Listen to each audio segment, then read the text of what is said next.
ತುಂಬ ಜನ ಮೋಟಿವೇಶನ್ ಇಲ್ಲ, ನಮಗೆ ಮೋಟಿವೇಶನ್ ಇಲ್ಲ ಅಂತ ಹೇಳ್ತಾರೆ. ಮೋಟಿವೇಶನ್ ಪ್ರಾರಂಭದಲ್ಲಿ ಆಗಲ್ಲ, ಮೋಟಿವೇಟ್ ಆಗಲ್ಲ. ನೀವು ಏನಾದರೂ ಮಾಡೋಕ್ಕೆ ಶುರು ಮಾಡಿದ್ರೆ ತಾನೇ ಮೋಟಿವೇಶನ್. ಆಮೇಲೆ ತುಂಬ ಜನ ಮೊದಲು ಅಂದ್ಕೊಂಡಿದ್ದಾರೆ motivation is what you feel that after completing something. First ಶುರು ಮಾಡಿ, ನಾಟ್ ಬಿಫೋರ್. ಇದು ತಪ್ಪು. ತುಂಬ ಜನ ತಪ್ಪು ತಿಳ್ಕೊಂಡು ಶುರುನೇ ಮಾಡಲ್ಲ. ಇದು ಮೋಟಿವೇಶನ್ ಅನ್ನೋದು ಮ್ಯಾಜಿಕ್ ಅಲ್ಲ, ಪವಾಡ ಫೋರ್ಸ್ ಅಲ್ಲ. ನೀವು ಮಾಡೋಕ್ಕೆ ಶುರು ಮಾಡಿ, ನಿಮ್ಮ ತೊಡಗಿಸ್ಕೊಳ್ಳಿ, ಇನ್ವಾಲ್ವ್ ಆಗಿ. ನೆಕ್ಸ್ಟ್ ಮೋಟಿವೇಶನ್ನು ಸಡನ್ನಾಗಿ ನಿಮಗೆ ಗೊತ್ತಾಗತ್ತೆ.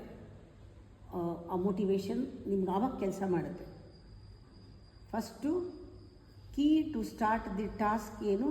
ವಾಂಟಿಂಗ್. ಎಸ್, ನಾನು ಇವಾಗ ಮಾಡಬೇಕು, ಶುರು ಮಾಡ್ತೀನಿ, ನೋ ಮ್ಯಾಟರ್ ವಾಟ್, ಮಾಡೇ ಮಾಡ್ತೀನಿ. ಆ ಮೇಂಟೈನ್ ಮಾಡೋಕ್ಕೆ ಒಂದು ಕಿಕ್ ಕೊಡೋದು ಮೋಟಿವೇಶನ್. ಮೊದಲು ಪ್ರಾರಂಭಿಸಿ, ಆ ಲೆಥಾರ್ಜಿಯಿಂದ ಹೊರಗೆ ಬನ್ನಿ, ಸ್ಟಾರ್ಟ್ ಮಾಡಿ. ಒಂದು ದೊಡ್ಡ ಗೋಲ್ ಇಟ್ಕೊಂಡಿದ್ದೀರಾ, ಫೈನ್, ಇಟ್ಕೊಳ್ಳಿ. ಆದರೆ ಆ ಗೋಲ್ ತಲೆಗೆ ಬರಬಾರ್ದು. ಯುವರ್ ಗೋಲ್ ಇದೆ, ಅದನ್ನು ಸ್ಮಾಲರ್ ಡಿವಿಷನ್ ಥರ ಮಾಡ್ಕೊಳ್ಳಿ. ದೊಡ್ಡದಾಗಿ ಮಾಡೋಕ್ಕೆ ಹೋಗಬೇಡಿ. ಇವತ್ತು ಅದನ್ನು ಸ್ಪ್ಲಿಟ್ ಮಾಡ್ಕೊಳ್ಳಿ, ಸ್ಟೆಪ್ಸ್ ಮಾಡ್ಕೊಳ್ಳಿ. ಒಂದೊಂದು ಸ್ಟೆಪ್ಪೇ ನಿಧಾನವಾಗಿ ಹೋಗಿ. ಆ ಮೊಮೆಂಟಮ್ ಬಿಲ್ಡಪ್ ಆಗಲಿ. ಆ ಮೊಮೆಂಟಮ್ ಬಿಲ್ಡಪ್ ಆಗ್ತಾ ಕಾನ್ಫಿಡೆನ್ಸ್ ಬಿಲ್ಡಪ್ ಆಗುತ್ತೆ. ಒಂದಕ್ಕೊಂದು ಮೋಟಿವೇಟ್ ಮಾಡುತ್ತೆ. ಪ್ರತಿ ಚಿಕ್ಕದನ್ನು ನೀವು ಮಾಡಿದ್ದನ್ನು ನೀವೇ ಸೆಲೆಬ್ರೇಟ್ ಮಾಡ್ಕೊಳ್ಳಿ. ಯಾರು ಸೆಲೆಬ್ರೇಟ್ ಮಾಡೋದು ಬೇಡ.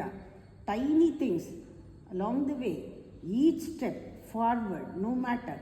ಯಾವತ್ತೂ ಅಷ್ಟೇ, don't wait for motivation, start taking action. ಇದು ತುಂಬ ಜನ ಶುರು ಯಾಕೆ ಮಾಡಲ್ಲ ಅಂದರೆ, ಅವ್ರು ಯಾರೂ ಮೋಟಿವೇಟ್ ಮಾಡಲಿಲ್ಲ, ಅಥವಾ ಯಾವ ವಸ್ತುನೂ ನಾನು ಮೋಟಿವೇಟ್ ಮಾಡಲಿಲ್ಲ, ಯಾವ ವ್ಯಕ್ತಿನೂ ಮೋಟಿವೇಟ್ ಮಾಡಲಿಲ್ಲ, ಆ ಥರ ಸಿಚುಯೇಷನ್ನೇ ಬಂದಿಲ್ಲ. ನನಗೆ ಒಂದು ಹೋಮ್ವರ್ಕ್ ಬರೆಯೋ, ನನಗೆ ಏನು ಬರೀಬೇಕು, ಸಿಚುಯೇಷನ್ನೇ ಬಂದಿಲ್ಲ. ಸಿಚುಯೇಷನ್ ಹುಡ್ಕೊಂಡು ಬರ್ತಾ, ಆಪರ್ಚುನಿಟಿ ಹುಡ್ಕೊಂಡು ಬರ್ತಾ. ನೀವು ಯಾರು ಹುಡ್ಕೊಂಡು ಬರೋಕ್ಕೆ ಬಾಗಿಲು ತಟ್ಟತ್ತಾ? ಅದು never. You have to open the door and come out. That very moment action ಬರುತ್ತೆ, ಮೋಟಿವೇಶನ್ ತಾನೇ ಆಗುತ್ತೆ.